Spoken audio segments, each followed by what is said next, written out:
del mondo, tra la gente vera, cammina piano, ma la luce è fiera.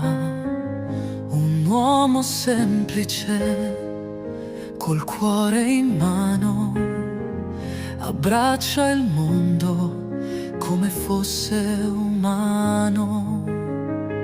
Francesco, voce che accende speranza, che rompe il silenzio, che invita alla danza. Con gli occhi chiari e lo sguardo profondo, parla d'amore a tutto il mondo.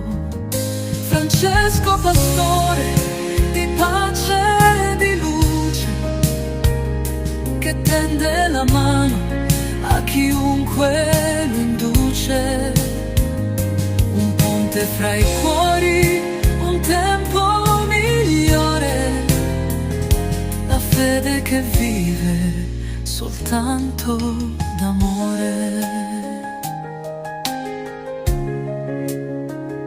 Tra i vicoli stretti e le piazze vuote, porta un sorriso, parole devote.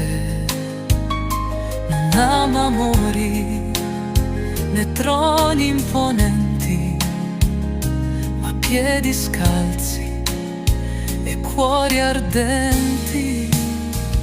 Francesco, voce che accende speranza, che rompe il silenzio, che invita alla danza.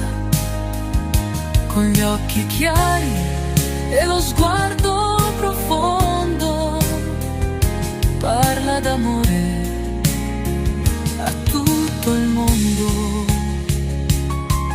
Oh, Francesco, pastore di pace e di luce, che tende la mano a chiunque lo induce.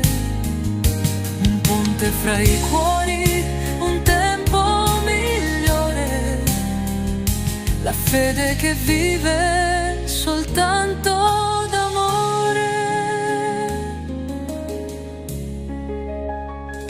Non giudica mai, ma ascolta il dolore, ricorda il potente che esiste il valore di chi non è niente, ma sogna lo stesso un mondo più giusto, un cielo più spesso.